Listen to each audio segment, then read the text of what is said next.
തിരുവനന്തപുരം ജില്ലയുടെ അതിർത്തിയോട് ചേർന്നുള്ള തമിഴ്നാട് കുഴിത്തുറയ്ക്ക് സമീപം താമ്രപർണി നദിക്കരയിൽ ആയിരങ്ങൾ തർപ്പണം ചെയ്തു. വിളവൻകോട് താലൂക്കിലെ കുഴിത്തുറയിൽ ബലിയിടാൻ വരുന്നതിലേറെയും തിരുവനന്തപുരം, കൊല്ലം ജില്ലകളിൽ നിന്നുള്ളവരാണ്.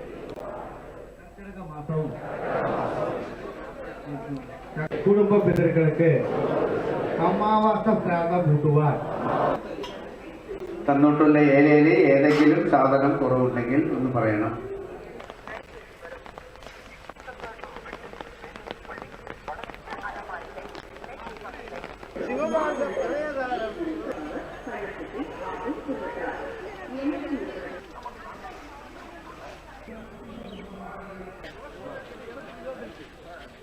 ഈ ബലിയിൽ പങ്കെടുക്കാനായിട്ട് ഈ കുഴിത്തുറ നിവാസികൾ മാത്രമല്ല, ട്രിവാൻഡ്രം, കൊല്ലം, നെയ്യാറ്റിൻകര ഇങ്ങനെയുള്ള പല സ്ഥലങ്ങളിൽ നിന്നും സ്ഥിരമായിട്ട് വന്ന് ബലി തർപ്പണം, അതായത് രാത്രി തന്നെ വന്ന് അവർ വെയിറ്റ് ചെയ്ത് ബലി ചെയ്തിട്ട് പോകുന്നുണ്ട്. അത്രയും നമ്മുടെ ഈ ക്ഷേത്രത്തിൻ്റെ ഈ താമ്രപർണി നദിക്കരയിൽ ചെയ്യുന്ന ബലിക്ക് പുണ്യകർമ്മം ആണ്.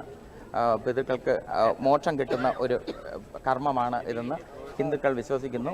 ഇവിടുത്തെ ബലിതർപ്പണത്തിന് ഒരു പ്രത്യേക അനുഭൂതിയാണ്. കാരണം ഇവിടെ ഈ ചുറ്റുപാടും കാണുന്ന ഒരു അന്തരീക്ഷവും അതുപോലെ തന്നെ ഈ പുണ്യഭൂമിയും നമ്മുടെ ബലിതർപ്പണത്തിനൊരു പ്രത്യേക അനുഭൂതിയാണ് നമുക്ക് ജനിപ്പിക്കുന്നത്. തലമുറകൾ തർപ്പണം ചെയ്തു വരുന്ന ഇവിടം ഏറെ പവിത്രമാണെന്നും ചടങ്ങിനെത്തിയവർ പറഞ്ഞു.